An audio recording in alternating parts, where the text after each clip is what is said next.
এই যে তোমাকে বাজার থেকে যা যা আনতে বলেছি সব মনে আছে তো? মনে থাকবে কি থাকবে না জানি না, তাই আমি কাগজে একটা ফর্দ বানিয়ে নিয়েছি। গোপাল দাদা, পুটির মায়ের দাঁতের যন্ত্রণাটা আরো বেড়েছে। কাল সারা রাত যন্ত্রণায় ছটফট করেছে। আমাদের বৈদ্যমশাই দাঁতের শল্য চিকিৎসা শিখতেই বাইরে গেছেন, আজকের মধ্যেই আশা করি চলে আসবেন। কিন্তু ও যে আর পারছে না। শোনো, তুমি একটা তুলোর মধ্যে লবঙ্গ তেল দিয়ে পুটির মায়ের যে দাঁতে ব্যথা হচ্ছে তার গোড়ায় রাখো। বৈদ্যমশাই এলে আমি তোমাদের বাড়িতে যেতে বলছি। আচ্ছা গোপাল দাদা।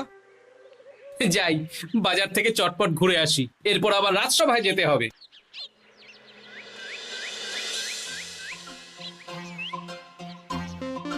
উফ, কি গরম রে বাবা, ছাতা নিয়ে বেরোলে ভালো হতো।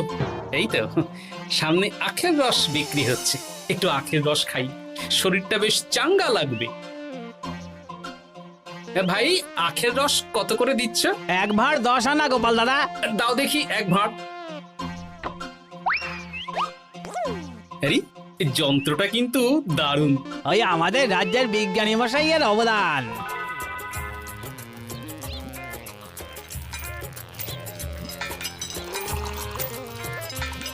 এই নাও গোপাল দাদা।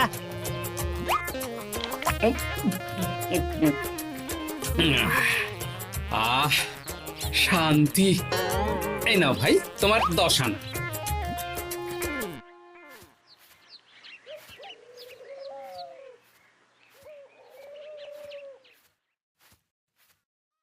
কি রাজবৈদ্য, এই ফিরছ নাকি? হ্যাঁ, এতদিন আমি দাঁতের চিকিৎসার ব্যাপারে তেমন কিছুই জানতাম না, এবার সব শিখে এসেছি। ভালোই করেছো, তুমি একেবারে প্রথম রোগীকে দেখে তারপর রাজসভায় এসো। প্রথম রোগী? পুটির মা গো, কালকে সারা রাত যন্ত্রণায় ঘুমোতে পারেনি। আরে আর বলো না, কদিন আগেই পুঁটির মাকে নিয়ে পুঁটির বাবা আমাদের বাড়িতে এসেছিল। দেখলাম ওই বাড়ির দাঁতে বিস্তর সমস্যা। সেই জন্যে দাঁতের শল্য চিকিৎসা শিখতে চলে গেলে? ঠিক তাই, আমি ব্যথা কমার পথ্য দিয়ে এসেছিলাম। দেখি এবার দাঁতটা তুলেই দিতে হবে। তাহলে তুমিও পুটিদের বাড়িতে যাও, আমি বাড়িতে থলে রেখে আসছি। আজ না হয় দুজনে একটু দেরি করেই রাজসভায় যাব। বেশ বেশ।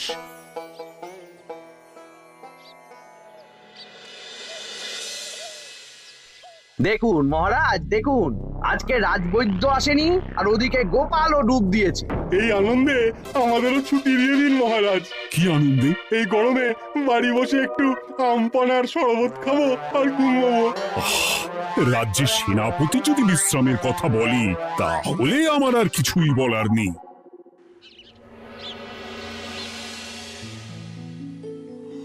এই তো দাঁতটা পুরো পোকায় খেয়ে নিয়েছিল। এখন দুদিন কোনো কথা বলা যাবে না, শুধু জল বা তরল জাতীয় খাবার খাবে।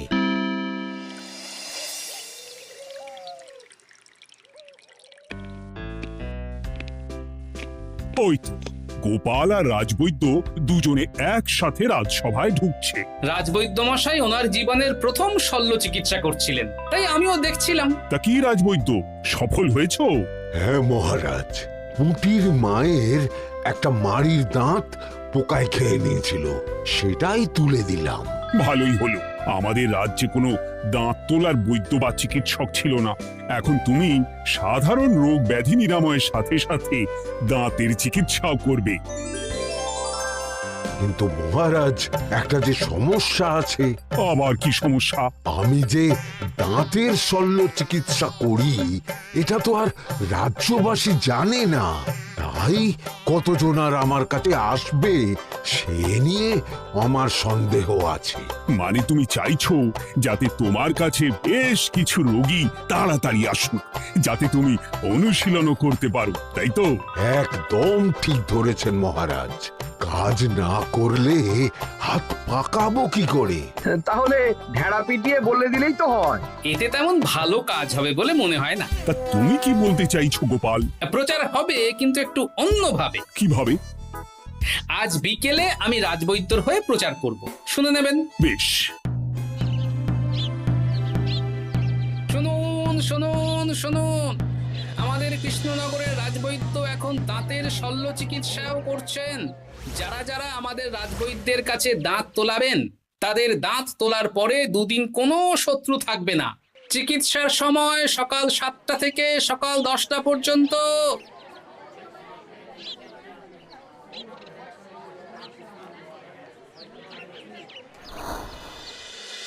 এসব তুমি কি উল্টো পাল্টা কথা বলছো গোপাল? উল্টো পাল্টা না, আপনি দেখুন না আপনার বাড়িতে লোকজন আসে কি না। আর কেউ যদি জিজ্ঞাসা করে যে এই রকম প্রচারের কারণটা কি, তাহলে বলবেন রাজসভায় আমার সাথে কথা বলতে আমি বুঝিয়ে দেব।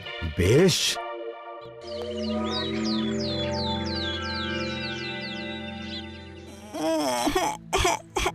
তোকে বারবার বলি এত মিষ্টি গুড় কাঠি খাস না।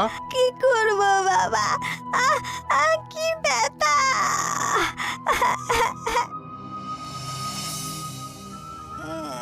বাড়ি আছেন নাকি বৈদ্যমশাই? হ্যাঁ, আছি আছি। এই আমার ছেলেটার না দাঁতে খুব ব্যথা দুদিন ধরে। দেখছি। তা আপনাকে তো এই রাজ্যে আগে দেখিনি। আমি পাশের রাজ্য থেকে আসছি। শুনলাম আপনার কাছে দাঁতের শল্য চিকিৎসা করালে আগামী দুদিন কোনো শত্রু থাকবে না। ঠিকই শুনেছেন। বেশ, তাহলে বলুন কেন থাকবে না? আগে চিকিৎসাটা করি, তারপর বলছি।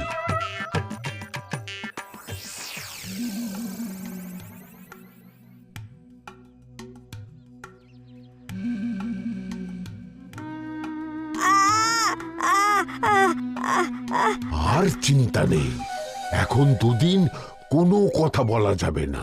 এবার তো বলুন আমার ছেলের আগামী দুদিন কোনো শত্রু থাকবে না কেন?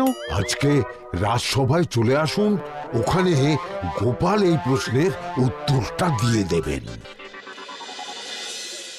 তা বৈদ্য, তোমার কাছে আজকে কেউ এসেছে? সকাল সকাল দাঁত তুলে এলাম মহারাজ। বাবা, একদিনের প্রচারই এই ব্যাপার? মহারাজ, মহারাজ, বাইরে কয়েকজন অপেক্ষা করছে, তারা গোপাল দাদার থেকে কিছু জানতে চায়। তাদের ভিতরে আসতে বলো।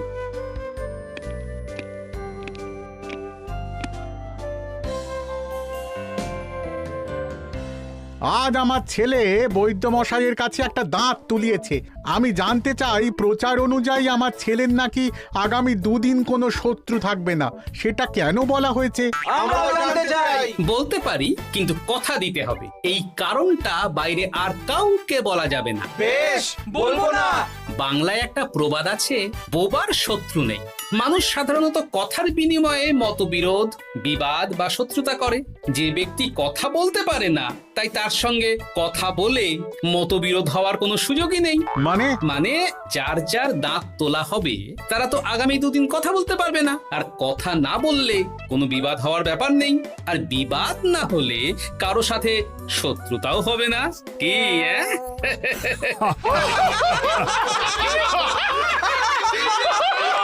এই জন্যই তুমি হাসির রাজা গোপাল ভাঁড়। কে তোমার কথা শুনতে যাবে? একদিন না হয় প্রচারের চমকে এলো, এরপর কিভাবে আসবে শুনি?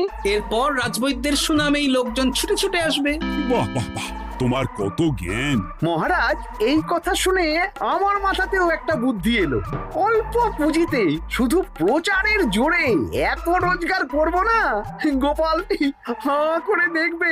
নিশ্চয়ই কোনো লোক ঠকানোর কথা ভাবছেন। মোটেই না। আচ্ছা, আগামী 3 দিন ব্যাপী মেলা হবে, সেখানেই তোমরা দুজনে তাহলে ব্যবসা করো। বেশ, করব। যে সবচেয়ে বেশি রোজগার করবে তাকে আমি 50 মোহর পুরস্কার দেব। রাজি। মেলার শেষে আমার প্রশংসায় পঞ্চমুখ হবেন সবাই, দেখে নেবেন।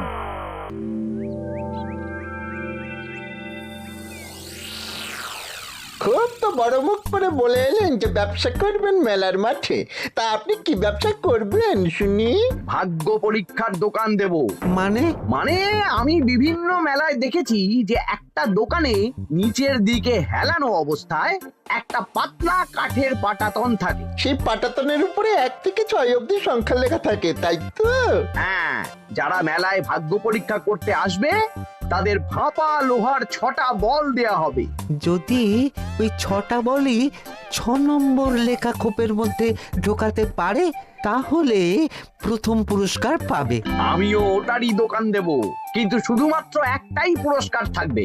6টা বল 6 নম্বর খোপের মধ্যে ফেলে কেউ যদি 36 করতে পারে তাহলে সে পাবে 100 মোহর উপহার। আরে খেলার জন্য কত মোহর লাগবে? 1 মোহর। আপনি কিন্তু জেনে বুঝে বিপদ ডেকে আনছেন। একজন কেউ ফেলে দিলেই আপনার হাত থেকে 100 মোহর ফসকে যাবে। আরে মেলার ভিড়ে যদি আপনি পুরস্কার না দেন তাহলে জনতার একটা মারও ফসকাবে না। আরে সেই জন্যই তো তোদের পোষা। তোদের মধ্যে যে কোনো একজন ওই কাঠের পাটাতনের নিচে লুকিয়ে থাকবি। যখনই দেখবো কেউ 36 করে ফেলছে আমি গলা ঠাকরাবো আর তোরা কাঠের পাটাতনটা হালকা করে নিচ থেকে নাড়িয়ে দিবি। এটা তো দারুণ বুদ্ধি। কি বলছো গোপাল, তুমি আখের রসের দোকান দেবে? হ্যাঁ, এই গরমে আখের রসের বেশ চাহিদা। তোমার বানানো ওই যন্ত্রের চাকা ঘোরাবো আর আমার ভাগ্যের চাকা ঘুরবে। সে ঠিক আছে, আমার কয়েকটা যন্ত্র বানানোই আছে। তুমি না হয় মেলায় ব্যবহার করো 3 দিন। ব্যাস, আর চিন্তা নেই। এবার শুধু জমিয়ে আখের রস বিক্রি করব, সাথে বিভিন্ন মশলা, বরফ আর পাতিলেবুর রস দেব।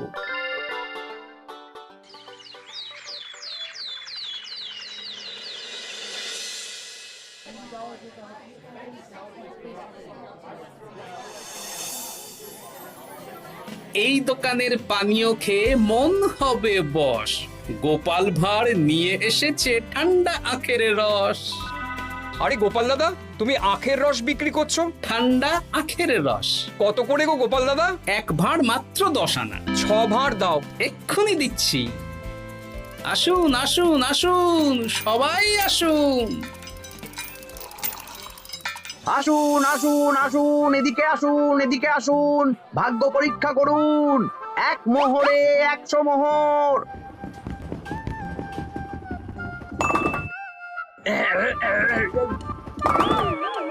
ভাগ্য পরীক্ষা করুন। মন্ত্রী মশাই বলেন কি 1 মোহরে 100? তুমিও ভাগ্য পরীক্ষা করাবে নাকি? একবার বাজিয়ে দেখতে দোষ কি? দাও, আখের রস খেয়ে বরং চলে যাই। এই তো হয়ে এসেছে। এই নাও, ধরো।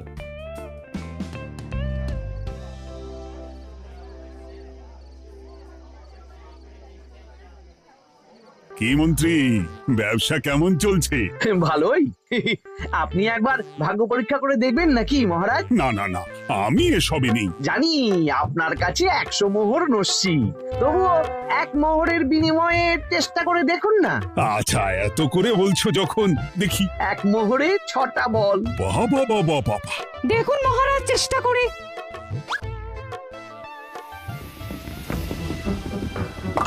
এই তো একটা 6 পড়েছে, আবার চেষ্টা করুন। জয় মা, জয় মা। আবার 6। সাবাস। দেখুন হয়ে যেতে পারে, আর তো মাত্র 4টে বাকি। দেখি তৃতীয়টা। আরে পাস, আবার 6। নিন, খেলুন। এই যা, হলো না। আরেকবার প্রথম থেকে চেষ্টা করবেন নাকি মহারাজ?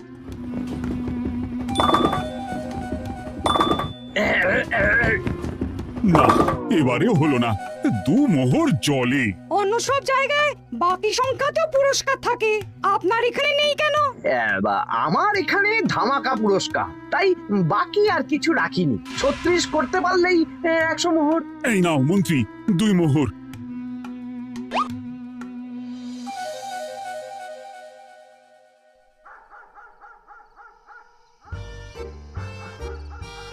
কি মন্ত্রী মশাই, আর তো মেলায় লোকজন নেই, বাড়ি যাবেন না? তুমি যাও না, আমি একটু পরে যাব। বেশ, আমি এগোলাম। গোপাল আর মন্ত্রী, তোমাদের কার কেমন রোজগার হয়েছে একদিনে? মহারাজ, কালকে আমার 7 মোহর 20 আনা রোজগার হয়েছে। আমার 70 মোহর, কিন্তু খরচ কিছুই হয়নি, কারণ কেউ 36 করতে পারেনি মহারাজ। বাহ বাহ বাহ, আমি তো বলেছিলাম আমি যখন ব্যবসা করব গোপাল আমার ধারে কাছে দাঁড়াতে পারবে না। বেশ, এখনো তো আজ আর কাল 2 দিন মেলার বাকি আছে। দুদিনেও আমার 2 কানা করিও খরচ হবে না, শুধুই রোজগার। গোপাল যতই প্রচার করুক আর যতই ভালো আখের রস বানাক না কেন, আমার ব্যবসাকে টপকাতে পারবে না। ঠিক আছে, আজকে আমি একবার ভাগ্য পরীক্ষা করে দেখব। আমার দোকানে সুস্বাগতম। নাও সেনাপতি, চেষ্টা করে দেখো। দিন বল। আমিও সেনাপতির খেল দেখতে এলাম। প্রথম বল, এই যে গড়িয়ে গড়িয়ে গড়িয়ে 6 নম্বর। সাব্বাস সেনাপতি। আবার 6, তৃতীয়, চতুর্থ, পঞ্চম। আরেকটা ফেলতে হবে। নাও সেনাপতি, ষষ্ঠ বল। এই যা, হলো না। এটা কি হলো? আবার চেষ্টা করো তো সেনাপতি। হ্যাঁ, 3টে হয়ে গেছে, এবার 4 নম্বর। এই যা, 4 নম্বরে চলে গেল। ধুর চাই। ব্যাপারটা কি? মন্ত্রী মশাই গলা খুসখুস করার পরের বলটাই পরপর 2 বার অন্য ঘরে পড়ল। নিশ্চয়ই কোনো রহস্য আছে। না, আজকে রাতে ব্যাপারটা দেখতে হবে। চলুন মন্ত্রী মশাই, পুরো মাঠ ফাঁকা, একা একা মশা মারবে নাকি? আমি পরে যাব, তুমি যাও তো। বেশ। ব্যাপারটা কি? আমাকে তো নজর রাখতে হচ্ছে। না, একটা গাছের পিছনে লুকিয়ে পড়ি, মন্ত্রী মশাই গেলে ওনার পিছু নেব। দেখুন মন্ত্রীমশাই, পরপর 2 দিন আমি পাটাতনের নিচে ছিলাম। আগামীকাল ঘরটাকে থাকতে বলুন। বেশ, তাই হবে। আর অত জোরে গলা খাঁকড়াবেন না, কেউ যদি সন্দেহ করে ব্যাপারটা বুঝে যায় মুশকিল হয়ে যাবে। আরে কেউ বুঝবে না, অনেক রাত হলো, চল চল চল চল চল। আচ্ছা, এই ব্যাপার। তাই ভাবি 2 দিন ধরে একটাও কেউ পারলো না কেন? কাল আমিও মজা দেখাবো।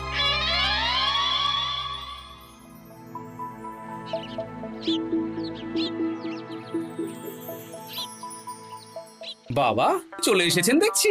এত চাহিদা না আমার এই ভাগ্য পরীক্ষার, তাই আগে আগে চলে এসেছি। মন্ত্রীমশাই, আপনাকে মহারাজ এক্ষুনি ডাকছেন।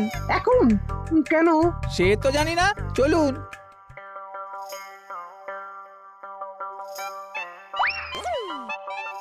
এই বেটা ঘটা, এবার বেরো। এ কি গোপাল দাদা, তুমি? হ্যাঁ আমি। খুব চালাক ভেবেছিস না? মন্ত্রী মশাইয়ের খেলা আজকে শেষ। প্রহরী, একে ধরে নিয়ে যাও।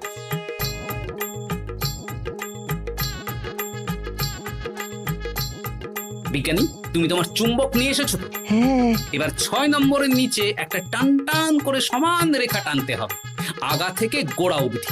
তুমি তো সব সকালে বুঝিয়েই দিয়েছো। দাঁড়াও, দাগটা টেনে নি। একদম 6 নম্বর খোপ অবধি যাচ্ছে, সেই অনুযায়ী টান টান করে দাগ টানো। টানছি, তুমি বাইরে নজর রাখো। নজর রাখছি। কাজ হয়ে গেছে, তুমি একবার অনুশীলন করে দেখে নাও। হ্যাঁ দেখছি। শুরু করো। শুরু করছি। একদম পাক্কা আছে। দূর, কেউ ডাকেনি, অকারণে সময় নষ্ট করলো। কতগুলো খদ্দের ফিরে গেছে কে জানে। কি হলো মন্ত্রী মশাই, এত রাগ কিসের? রাগ হবে না, ওরই বেটা আমার সাথে মজা করছিল। বেশ অনেকজন খদ্দের ফিরে গেল, আমার কত ক্ষতি হয়ে গেল। আমি খেলে আপনার ক্ষতিপূরণ দিতে পারি। কি তুমি খেলবে? হ্যাঁ, ভাগ্য পরীক্ষা করতে দোষ কোথায়? ওই তো বেশ কয়েকজন সভাসদেরা আসছেন, সবার সামনেই খেলবো। তাহলে শুরু করি।